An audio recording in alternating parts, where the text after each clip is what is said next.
Why December 25? Why did the world choose this single winter day to celebrate the birth of Jesus Christ when the Bible never gives us a date? Not Matthew, not Luke, not John. Not a single gospel mentions a Christmas day. For the earliest Christians, birthdays were unimportant. Resurrection, Easter, that was the heartbeat of faith. The birth, a mystery lost in silence. Tonight, we step into the shadows of history to uncover why this date, December 25, became the center of a global tradition, a story shaped by scholars, emperors, pagans, priests, and the eternal human longing for light in the darkest night. The scriptures begin with angels, shepherds, and starlight, but never with a date. Early Christian communities had no Christmas, no feasts, no nativity celebrations. For centuries, the birthday of Jesus simply wasn't celebrated. Because the Gospels are silent, the true date remains unknown, lost in time, lost in sand and parchment. But centuries later, as Christianity spread across an empire, the question emerged: when was the Messiah truly born? The answer didn't come from a manger, but from mathematics. In the 3rd century, a scholar named Sextus Julius Africanus proposed a bold idea.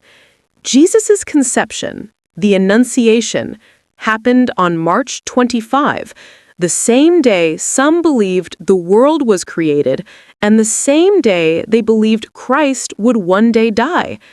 A circle of divine symmetry. Add 9 months, and you arrive at December 25. To early theologians, this wasn't coincidence. It was cosmic design. Birth, death, creation, all woven into one perfect sacred timeline. Slowly, this idea spread, and December 25 began to glimmer with meaning.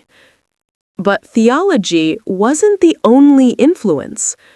Long before Christianity rose, the Roman world celebrated the winter solstice, a turning point when the sun seemed reborn after the longest night. The festival of Dies Natales Solis Invicti, the birthday of the unconquered sun, filled streets with fire, song, and devotion. Light returning after darkness. Hope conquering night. To Christians, the symbolism was irresistible. Jesus, proclaimed the light of the world, fit perfectly into this cosmic drama of rebirth. By aligning a new faith with familiar rituals, converts could step from one world into another without losing their seasonal rhythm of celebration. December 25 grew stronger, brighter, unstoppable.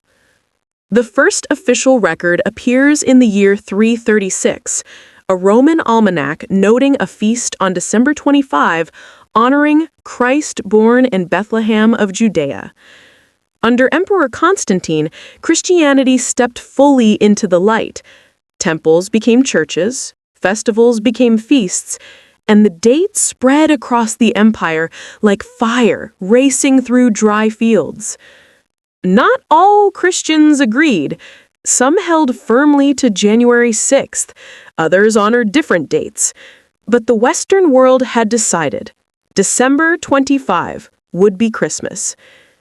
And yet, even today, scholars argue December in Judea is cold, rainy.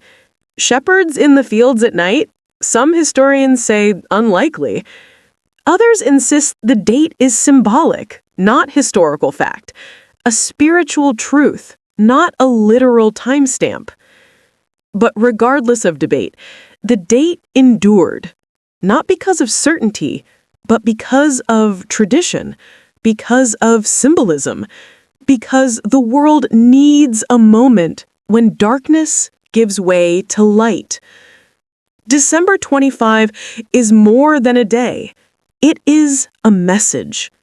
A merging of ancient customs, Christian faith, and human longing.